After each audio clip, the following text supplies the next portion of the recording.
அப்படி இரு. நிமிர்ந்த நன்னடை நீங்கள்லாம் நான் வந்து உட்கார்ந்த உடனே எப்பொழுது நிமிர்ந்து நிற்கிறாயோ அப்பொழுதே உன்னுடைய நன்னடை உனக்கு வந்து சேரும். நிமிர்ந்த நன்னடை பெரு என் குழந்தையே. உன் உடலை நீ சுமக்காதே, உன் உடலை ஒரு ஆயுதமாக பயன்படுத்து. சின்ன பிள்ளைங்க தான், பெரிய வார்த்தை தான், ஆனாலும் பரவாயில்ல சொல்றேன். நான் சொல்லலைன்னா உனக்கு இன்டர்நெட் சொல்லி கொடுத்துருது, அதுக்கு நானே சொல்லி கொடுத்துட்டு போறேன். 27 வயசு பொண்ணு, ஒரு பொண்ணு கணவர் விட்டுட்டு போயிட்டார். 5 வயசு பெண் குழந்தையோட நிக்குது. கவனமா கேளா, 5 வயசு பெண் குழந்தையோட தெருவில் நிக்குதுங்க. சம்பாதிக்கிற பொண்ணுங்க, சம்பாதிக்கிற பிள்ளை நிக்குது. அது ஏதோ ஒரு வாழ்க்கையில் ஒரு முடிவு எடுத்துருச்சு. 10 வருஷம் கழிஞ்சிருச்சுங்க. 10 வருஷத்துக்கு அப்புறமா என்கிட்ட பஞ்சாயத்துக்கு வருது. என்ன பஞ்சாயத்து தெரியுமா மேடம்?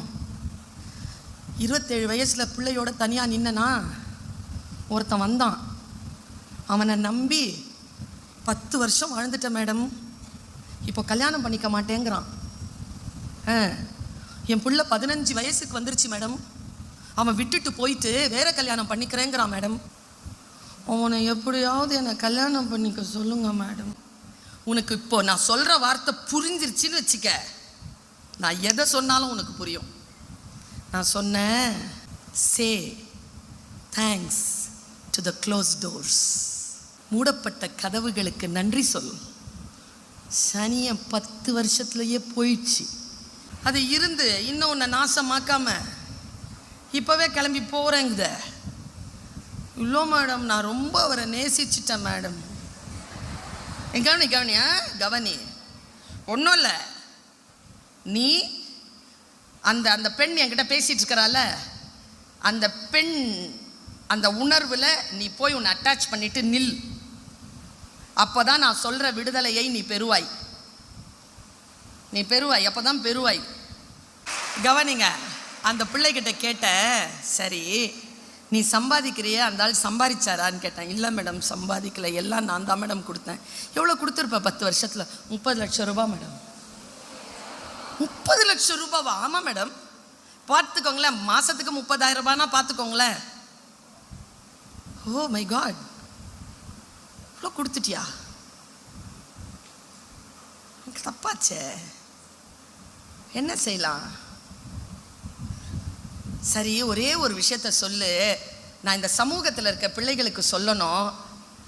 சம்பாதிக்கலை, உன்னை கல்யாணமும் பண்ணிக்கல, உன் படிப்பை அவன் பயன்படுத்தி இருக்கான், உன் உழைப்பை அவன் பயன்படுத்தி இருக்கான், உன்னை அவன் பயன்படுத்தி இருக்கிறான். அப்படி என்னதான் இருந்தது அவன்கிட்ட? அது சொன்ன நம்ம சொல்வோம்ல, இந்த மாதிரி வந்தா இப்படி பார்த்துக்கப்பான்னு சொல்வோம்ல. என்ன பார்த்து அவன்கிட்ட அப்படின்னு நான் அந்த அம்மா சொல்லிச்சிங்க ஒரு வார்த்தை. நான் தெருவில் நின்ன மேடம், பிள்ளையோட, யாருமே கேட்கல மேடம், அவன் மட்டும்தான் மேடம் கேட்டான். என்னது?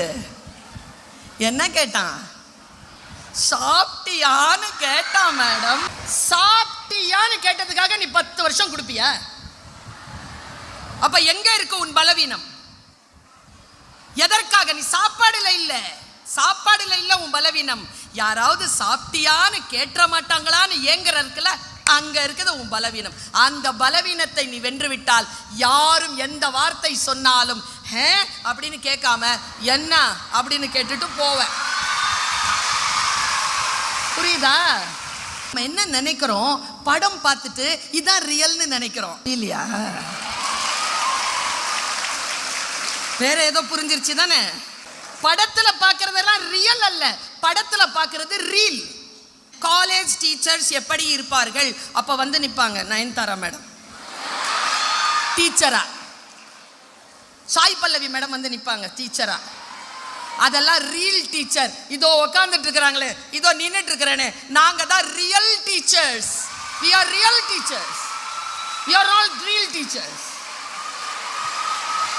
மேக்கப் போட்டுக்கிட்டு நடிக்கிறவங்க இல்ல, நாங்க உண்மையா வாழ்ந்து உங்களுக்காக பாடம் நடத்துகின்ற ரியல் டீச்சர்ஸை அடையாளம் காணுங்கள், ரியல் லீடர்ஸை அடையாளம் காணுங்கள், ரியல் மனிதர்களை அடையாளம் காணுங்கள். ரீல்ஸோட ஓடிக்கிட்டே இருக்காதீங்க. இந்த ஜெனரேஷன் ரீல்ஸ்ல ஓடிக்கிட்டு இருக்குங்கிறதுனால தான் என்ன பேச கூப்பிட்டுருக்காங்க. பல நேரங்களில் நாம் சில விஷயங்களுக்கு, அதாவது ஒருத்த கவுண்டமணி சார் தான் நினைக்கிறேன், அந்த ஜோக்கில் சொல்லுவேன், எனக்கு எப்போவுமே ஹியூமர் ரொம்ப பிடிக்கும் மேடம். அது ஹியூமர் இல்லை ஆக்சுவலி.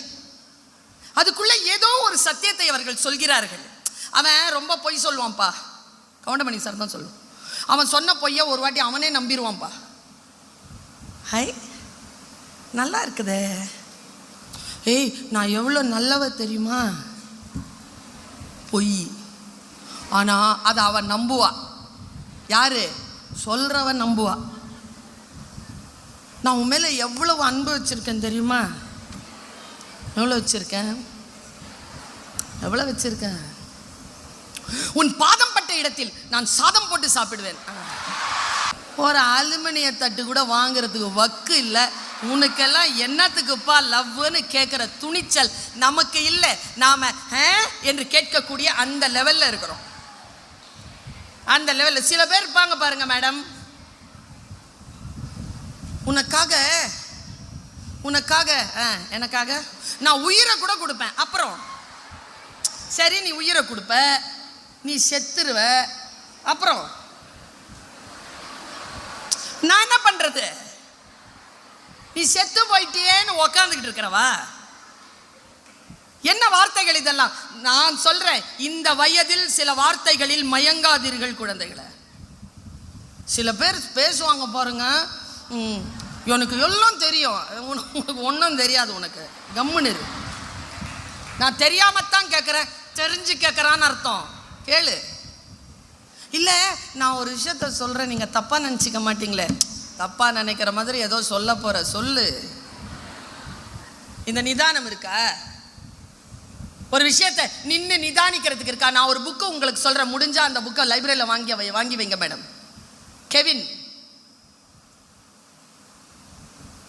கெவின் அப்படிங்கிற ஒருத்தர் எழுதியிருக்கார். அந்த கெவின் எழுதுகிற book Why Good People Have Always Bad Choices. ஏன் பேட் சாய்ஸஸ்க்குள்ளே போயிடுறோன்னு சொன்னால், பேட் சாய்ஸஸை நம்புகிறோம். ஏன் நம்புகிறோன்னு சொன்னால், மனசு முழுக்க பிளைண்ட் ஸ்பாட்ஸ். பிளைண்ட் ஸ்பாட் வச்சுருக்கோம், எது சொன்னாலும் புரியறதில்லை. அந்த பிளைண்ட் ஸ்பாட் இருக்கிறவங்க 100 பேர் படிச்சுக்கங்க, பிளைண்ட் ஸ்பாட் இல்லாத 5 தான் உருப்படும், 95 உதிர்ந்துடும். அது முதல் மார்க் வாங்குறதுக்குலாம் அவசியமே கிடையாது மேடம். எனக்கு இந்த 2 விஷயத்தில் நிச்சயமாக உடன்பாடு கிடையாது. அந்த 2 விஷயத்தில் ஒன்று, 98 நாள் 98 மார்க். 98 மார்க் வாங்குற பிள்ளையை பார்த்துருக்கிய? அவளை நான் வெறுக்க ஆரம்பிக்கும் போது எனக்கு வயசு 13. என்னன்னு தெரியல மேடம், எனக்கு அந்த ஃபர்ஸ்ட் மார்க் வாங்குற பிள்ளைங்களை காட்டவே கூடாது என்கிட்ட. ஏன் தெரியுமா? அதுக்கிட்ட ஜெயிக்கட்டும், அந்த பிள்ளை நல்லா இருக்கட்டும், நமக்கு என்ன? அது பொய் சொல்லும்பா.